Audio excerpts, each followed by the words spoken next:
Hi friends, trade बेरोल स्वागत करता है आपका आज के हमारे इस चैप्टर में, जिसका नाम है BWAP पैटर्न। आज के इस चैप्टर में हम जानेंगे BWAP पैटर्न, BWAP इंडिकेटर क्या होता है, इसको कैसे रिकॉग्नाइज करते हैं एंड इसमें ट्रेड कैसे लेते हैं एवं एग्जिट कैसे करते हैं। तो चलिए जानते हैं BWAP के बारे में। सबसे पहले आपके मन में सवाल हो रहा होगा कि BWAP होता क्या है। इसकी जो फुल फॉर्म होती है वो होती है वॉल्यूम वेटेड एवरेज प्राइस। ये एक प्रकार से मूविंग एवरेज ही है, जैसा कि आपने पीछे की वीडियो में पढ़ा था। मूविंग एवरेज क्या होता है, प्राइस को, जो एवरेज प्राइस है उसी को प्लॉट करते जाते हैं एंड वो मूविंग एवरेज आ जाता है। बट ये क्या है, मूविंग एवरेज ही है, एक खास तरह का मूविंग एवरेज है। क्या इसमें वॉल्यूम इंक्लूड है। एंड हम जानते हैं कि जो जितने सारे इंडिकेटर होते हैं वो दो ही चीज पर बेस्ड होते हैं, पहला है प्राइस एंड दूसरा इंडिकेटर। इस BWAP की खास बात क्या है, इसमें आपको प्राइस भी मिल जाता है एंड इसमें आपको वॉल्यूम भी मिल जाता है, यानी कि प्राइस एक्शन से रिलेटेड सारी चीजें आपको एक ही इंडिकेटर में यहाँ पे आपको मिल जाती है। अगर इसको हम मैथमेटिकली समझना चाहें तो ये क्या है, average price multiply by volume, तो वो आ जाएगी हमारी volume weightage average price. Generally ये बोला जाता है, जो ये पिंक सी लाइन है ये है हमारी BWAP। इसका चार्ट का सेटअप हम अभी आगे जानेंगे। जनरली ये बोला जाता है कि जब BWAP के ऊपर जब प्राइस रहेगा तो हम बोलते कि यहाँ पे बायर्स पावर में है कि भैया अगर इसके ऊपर आ गया तो अब तो बस ये ऊपर ही ऊपर जाएगा, यानी कि बायर्स पावर में है, वो यहाँ पे खरीदते जाएंगे, स्टॉक्स ऊपर जाएगा। सिमिलरली अगर प्राइस जो है कैंडल इस लाइन के एक बार नीचे आ जाए तो ऐसा माना जाता है कि प्राइस अब नीचे ही जाएगा। चलिए समझते हैं इसको। एक इम्पोर्टेंट क्वेश्चन हो सकता है आपके मन में कि आखिर इतने सारे इंडिकेटर हम पढ़ रहे हैं, BWAP इंडिकेटर में ऐसा क्या है। तो चलिए जानते हैं। ये एक ऐसा इंडिकेटर है जिसमें प्राइस तो है ही, साथ में वॉल्यूम इंडिकेटर है, जो कि हमने अभी समझा था कि कितना इम्पोर्टेंट होता है कि अगर एक ही इंडिकेटर में हमें प्राइस एंड वॉल्यूम दोनों एक साथ मिल जाते हैं।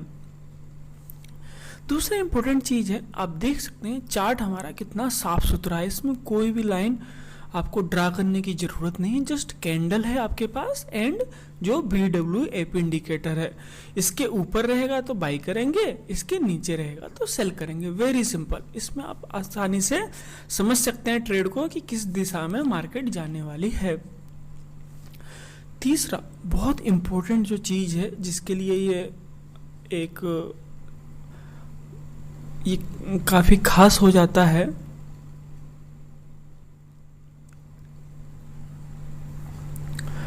तीसरा जो इम्पोर्टेंट चीज है जिसकी वजह से काफी खास हो जाता है कि ये बहुत बड़े बड़े जो म्यूचुअल फंड हाउस होते हैं, इन्वेस्टमेंट की जो कंपनियां होती हैं, वो करती हैं इसको एज ए स्टैंडर्ड यूज।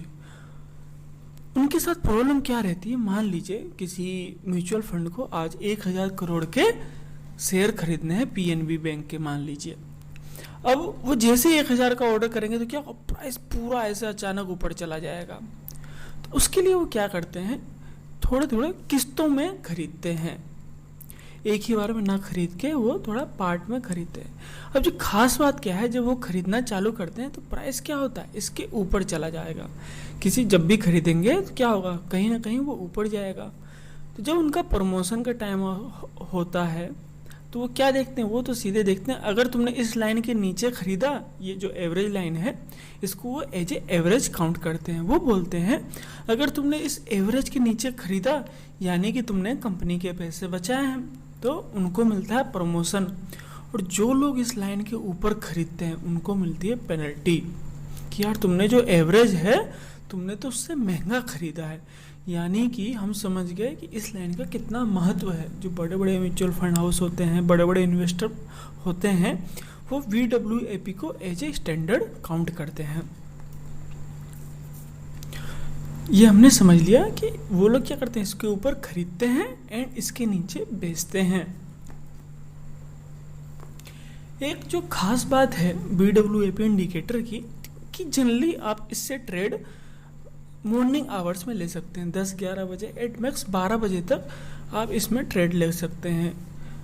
ऐसा इसलिए माना जाता है क्यों, क्योंकि एक बार आप ट्रेड ले लेंगे तो जो BWAP है प्राइस से थोड़ा दूर हो जाता है, प्राइस एक दिशा में जाने लगती है। एंड क्योंकि वॉल्यूम 10 या 10:30 बजे के बाद आप देखेंगे यहाँ पे कम हो रहा है, जैसे जैसे दिन बढ़ता है वॉल्यूम कम होता जाता है, तो जो VWAP है वो सीधी सीधे हॉरिजॉन्टल सी होने लगती है। जो भी प्राइस है उसी हिसाब से ये थोड़ी दूर सी हो जाती है। इसलिए जो है VWAP का जनरली हम 10-11 बजे से पहले पहले ही यूज कर पाते हैं। चलिए समझते हैं चार्ट सेटअप। चार्ट सेटअप यानी कि अगर हमें BWAP से ट्रेडिंग करनी है तो हमें कौन कौन से इंडिकेटर लगाने पड़ेंगे। सबसे पहला है, आपको VWAP इंडिकेटर तो लगाना ही पड़ेगा। उसके टाइम इंटरवल से हम छेड़खानी नहीं करेंगे, जो डिफ़ॉल्ट टाइम है वो हम रहने देंगे। इसका कलर मैंने ये वॉयलेट पिंक सा इसलिए कर लिया है ताकि मैं इसको आसानी से एक बार में ही चार्ट में देख लूँ। जैसा कि आप देख सकते हैं इस पूरे चार्ट में सिर्फ एक ही आपको लाइन दिखाई दे रही होगी जो कि काफ़ी ब्राइट कलर में है, वो है BWAP। जो कैंडल है आप यहाँ देख सकते हैं, इसको हमने कर दिया है 5 मिनट के कैंडलस्टिक चार्ट पे, क्योंकि हम इंट्राडे ट्रेड कर रहे हैं इसलिए हम इसको टाइम जो इंटरवल है वो रहता है हमारा 5 मिनट कैंडलस्टिक चार्ट। तीसरा है जो 9 डेज का मूविंग एवरेज है एक्सपोनेंशियल वाला, उसको हमने ऑप्शनल में रखा है, बट आप इसको लगा सकते हैं ताकि ये हमें एग्जिट करने में आसानी प्रदान करता है। जो ये ब्राउन से कलर की आपको लाइन दिखाई दे रही होगी, ये है मेरा 9 डेज का EMA exponential moving average. And चौथा जो सबसे इम्पोर्टेंट है कि आपको वॉल्यूम तो रखना ही पड़ेगा, जो नीचे वाला वॉल्यूम है वो तो आपको रखना ही है। चलिए समझते हैं जब हमको बाई करना हो तो सेटअप क्या होना चाहिए। आप यहाँ देख सकते हैं मार्केट खुली है यहाँ पे। जैसे मार्केट खुली है जो हमारा स्टॉक्स रहेगा वो क्या होगा, थोड़ा ऊपर की तरफ भागेगा। ऊपर की तरफ क्यों भाग रहा है, क्योंकि कुछ नए इन्वेस्टर उसको खरीद रहे हैं। अब ऐसा भी हो सकता है जिन्होंने कल खरीदा हो वो आज बेच रहे हो। जब वो बेचना चालू करेंगे तो प्राइस नीचे की तरफ आएगा। जब वो नीचे की तरफ आने लगता है तो जो ये बड़े बड़े म्यूचुअल फंड हाउसेस, जो इन्वेस्टर हैं बड़े बड़े, वो उनके कान खड़े हो जाते हैं कि यार ये तो BWAP के नीचे आ गया है, इसको जल्दी से बाई कर लेते हैं तो हमें मिल जाएगा प्रमोशन।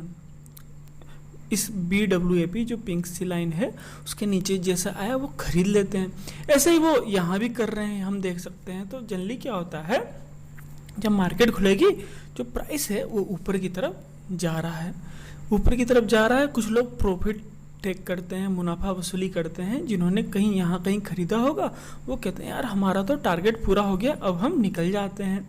जब वो निकलते हैं तो वो क्या करते हैं, यार कुछ भी प्राइस दे दो बस इस वाले से ज़्यादा हो, तो वो कुछ भी प्राइस पे बेचते हैं। तो प्राइस थोड़ा सा नीचे आता है। BWAP के नीचे जैसे ही आता है, जो दूसरे वाली इन्वेस्टर पार्टी रहती है वो यहाँ पर खरीद लेती है, जिस वजह से हम देखते हैं कैंडल स्टिक जो है वो लाइन के उस साइड क्लोज हुई।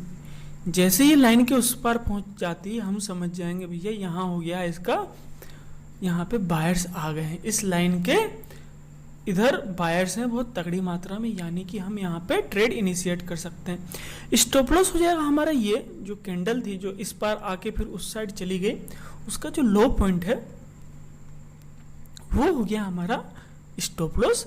एंट्री होगी जस्ट जो ये कैंडल है इसके जस्ट थोड़ा सा ऊपर जाएंगे और वहाँ पे हम लगा देंगे अपना एंट्री की। इस प्राइस से ऊपर जाए तो हमारे लिए भैया ट्रेड खरीद लेना। एग्जिट है जल्दी जो हम अक्सर करते हैं, पिछले दिन का 1-2 दिन पहले का जो क्लोज है, ओपन है, हाई, वो हम मार्क कर लेंगे ताकि हमें एग्जिट करने में आसानी हो। एक और इम्पोर्टेंट चीज़ है कि हम हमेशा ट्रेलिंग स्टॉप लॉस लगाएंगे, जो कि हमको पता है मार्केट अगर ऊपर की तरफ जा रही है तो जो पिछला रेड कैंडल है वो हो जाता है हमारा स्टॉप लॉस।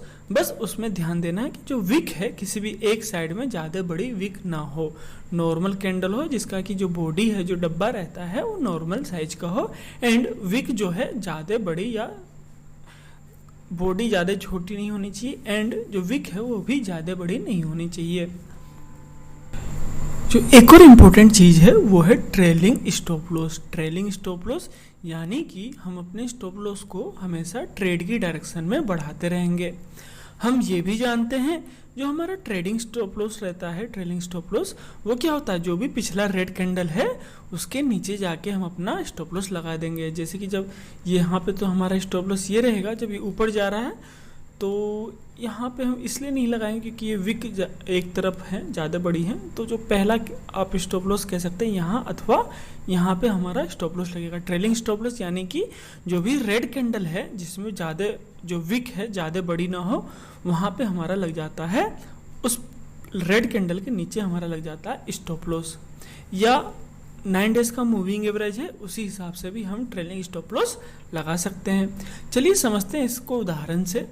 हमने देखा जो बैंक ऑफ बड़ौदा का जो शेयर था, जैसे यहाँ पे आज ये 5 तारीख को जैसे ही ओपन हुआ था प्राइस ऊपर की तरफ जाने लगा। अगेन हम क्या करते हैं, मार्केट जैसे ही खुलता है तुरंत नहीं खरीदते हैं, हम करते हैं वेट।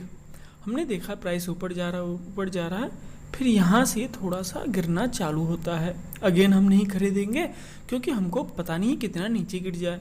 जब ये नीचे की तरफ गिर रहा था इस पिंक लाइन पे इसने पाया सपोर्ट, क्योंकि बड़े प्लेयर्स ने यहाँ पे खरीदना चालू किया कि भैया हमको मिलेगा प्रमोशन। तो जब वो खरीद रहे हैं तो बड़े इन्वेस्टर के साथ आपको भी लग जाना है। क्यों? क्योंकि जहाँ वॉल्यूम रहेगा, जहाँ जितने ज़्यादा लोग खरीदेंगे जो प्राइस है उसी दिशा में चला जाता है। तो आपने यहाँ इसके ऊपर लगाया स्टॉप लॉस जो कि अराउंड है 69 से ऊपर है, जिस पे आपको करना है बाय, ये 69 पे, ठीक है। अब स्टॉप लॉस क्या रहेगा, जो ये कैंडल है जिस पे आपने पोजीशन ली है तुरंत हम इसके जस्ट नीचे अपना लगा देंगे स्टॉप लॉस, जो कि होगा अराउंड 68.5। आपको एंट्री मिल चुकी है, स्टॉप लॉस मिल चुका है। अब आती है बात एग्जिट की। मार्केट दनादन ऊपर बढ़ा, आप बहुत प्रॉफिट में हो, वेरी गुड। फिर हमने देखा यहाँ पर रेड कैंडल का सिलसिला चालू हो गया, बट ध्यान देने वाली बात है इसमें नीचे की विक है, नीचे वाली छाया बड़ी है। इसमें आप कह सकते हैं दोनों तरफ ही छाया है। सिमिलरली इस वाली रेड कैंडल में दोनों तरफ छाया, यानी कि एक्चुअली में हम यहाँ पे अपना स्टॉप लॉस लगा ही नहीं पाएंगे। मार्केट को हम और ऊपर जाने देते हैं, ग्रीन कैंडल हम अगेन हमें कोई यहाँ एक्शन नहीं रिक्वायर्ड है। अगेन हमने देखा यहाँ पे ग्रीन कैंडल बनी और ऊपर जा रहा है, यानी कि यहाँ से यहाँ तक आपको प्रॉफिट हो रहा है। फिर हम देखते हैं एक रेड कैंडल हमने देखा जो कि नॉर्मल बॉडी है एंड विक इसमें ज़्यादा बड़ी नहीं है।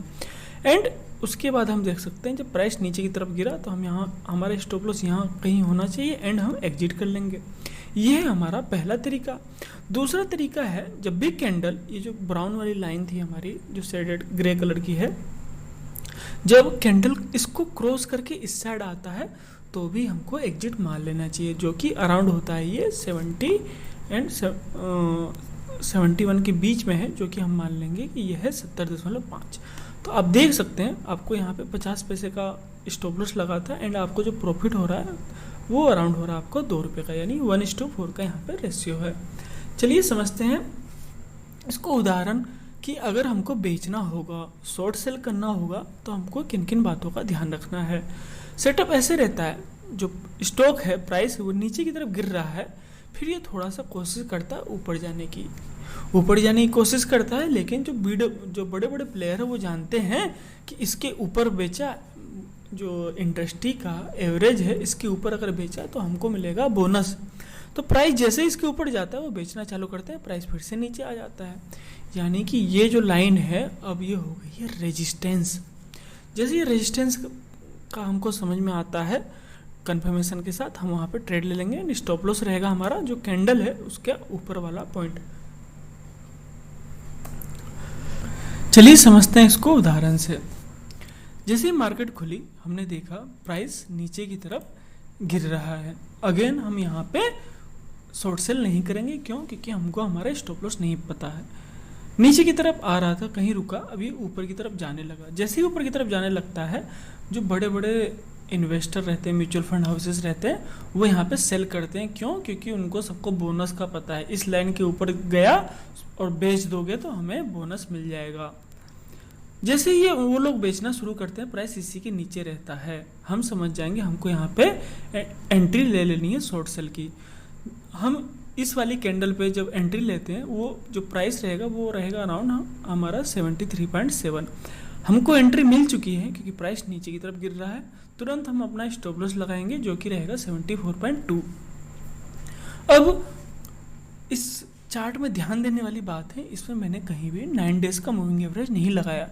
कुछ लोग कहते हैं, उनको पसंद रहता है कि हम तो बस VWAP इंडिकेटर लगाएंगे, जब हम VWAP से हमने एंट्री ली है तो एग्जिट भी वैसे ही करेंगे। बट खास ध्यान देने वाली बात क्या है, प्राइस नीचे की तरफ गिर रहा है एंड VWAP ने अपना रास्ता नाप लिया है। अब यहाँ पे क्या करेंगे, जनरली क्या होता है, आप इस कैंडल की जो परसेंटेज देखो तो ये अराउंड यहाँ पे 70.9 है और ये यहाँ पे अराउंड है 72.8। तो यहाँ पे 1.5% का मूवमेंट हो गया है एक ही कैंडल में। जब भी आपको चार्ट में 1% से ज़्यादा का मूवमेंट मिल जाए एक ही कैंडल में, तुरंत उसके हाफ पोजीशन पे जाके आप अपना झंडा गाड़ देना, बस भैया हमारा टारगेट तो पूरा हो गया। जब भी बहुत बड़े कैंडल बनेंगे, उनके बीच में जाके, बिल्कुल मिड पॉइंट में जाके कॉन्फिडेंस से आप वहाँ पे अपना झंडा गाड़ दो। ये है हमारा स्टॉप लॉस, जो कि रहेगा हमारा इस जगह पे 72। या कुछ लोग हैं वो कहेंगे कि भैया हमें तो ट्रेलिंग स्टॉप लॉस करके बताइए इस चार्ट में। ट्रेलिंग स्टॉप लॉस क्या होता है, हमारा जो भी ग्रीन कैंडल रहती है नॉर्मल बॉडी वाली, वहाँ पे हमारा लग जाता है स्टॉप लॉस। आप देखेंगे इस ग्रीन कैंडल के बाद जो प्राइस है यहाँ ओपन हुआ, नीचे जा रहा है। जैसे नीचे जा रहा है, आप इस कैंडल पे कंफर्म होकर अपना स्टॉप लॉस लगाएंगे, वो ट्रिगर हो जाएगा, जो कि अराउंड है 72। जो हमारा लॉस है यहाँ पे वो अराउंड हो रहा है 50 पैसे का, एंड जो हमें गेन हो रहा है वो हो रहा है 2.2 रुपये का, यानी कि 1:4 का हमको प्रॉफिट यहाँ पे मिल रहा है, जो कि काफ़ी अच्छा सेटअप माना जाता है। समझते हैं इसको एक और उदाहरण से। हमने यहाँ पे देखा, जैसे ही 25 तारीख को ये चार्ट ओपन हुआ, प्राइस नीचे की तरफ गिरने लगा। ये एक बार ऊपर आया बट फिर से रिजेक्ट हो गया। इसने यहाँ पे फिर कोशिश की, फिर रिजेक्ट हो गया। जो कुछ एग्रेसिव सेलर हैं, जो कॉन्फिडेंट लोग हैं, वो यहाँ पे ग्रीन वाली कैंडल के बाद ही शॉर्ट सेल लगा सकते हैं। बट अगर आपको यहाँ मौका मिला, या इस तीसरी जो ये रेड कैंडल है, अगर यहाँ पे आपको दिख जा रहा है कि यार ये VWAP क्यों 3 बार क्रॉस करने की कोशिश की बट उसको डबल क्रॉस नहीं कर पाया, यानी कि बहुत बड़े बड़े लोग यहाँ पे शॉर्ट सेल करने के लिए बैठे हैं, यानी कि हमको भी यहाँ बेचना चाहिए। तो जो आपकी एंट्री होगी वो होगी अराउंड इस पॉइंट पे, जो कि है 1495 पे। स्टॉप लॉस हो जाएगा आपका यहाँ पे, जो कि है 1502 पे। अब हमने देखा कि कितना अच्छा यहाँ पे मार्केट गिर रहा है। आप एग्जिट कब करोगे, जब जो कैंडल है 9 डेज को क्रॉस करके उस साइड चलेगी, जो कि अराउंड हम देखते हैं चार्ट में पहली बार यहाँ पे हो रहा है। दूसरा आप क्या कर सकते हैं, जो भी ग्रीन कलर के कैंडल हैं उस पर आप लगा दीजिए स्टॉप लॉस। यहाँ डोजी है, नहीं लगाएंगे। यहाँ पे आप कह सकते हैं लगा सकते हैं, या फिर ये अगेन डोजी है, नहीं लगेगा। या फिर आपका इस वाली कैंडल पे लग रहा है स्टॉप लॉस, यानी कि आप जो एग्जिट करोगे अराउंड इस पॉइंट पे एग्जिट होगा, जो कि है अराउंड 1485। हमने यहाँ पे देखा कि जो स्टॉप लॉस है हमारा 7 रुपये का राउंड है, एंड जो प्रॉफिट अराउंड 21-22 रुपये का है, यानी 1:3 का हमारा प्रॉफिट लॉस रेशियो है, जो कि काफ़ी अच्छा माना जाता है। चलिए समझते हैं हमने आज क्या सीखा। पहला है, हम VWAP पैटर्न का बनने का इंतजार करेंगे कि प्राइस एटलीस्ट एक बार उस लाइन को टच करके छू कर आए, तभी हम समझेंगे कि हाँ भैया VWAP से यहाँ पे ट्रेड करेंगे। कोशिश करेंगे VWAP के जितना पास पोजीशन ले सके उतना पास लेने की कोशिश करेंगे। क्यों? क्योंकि हमारी स्टॉप लॉस कम हो जाएगा, एंड हमको जो अपना स्टॉप लॉस है हमेशा ट्रेड की डायरेक्शन में बढ़ाते रहना है। एंड जब भी कोई नया लो बन जाए, यानी कि नया रेड कैंडल बन जाए, या जब नीचे की तरफ जा रहे हो नया ग्रीन कैंडल बन जाए, तो वहाँ हम मान लेंगे एग्जिट। आज के लिए इतना ही, धन्यवाद।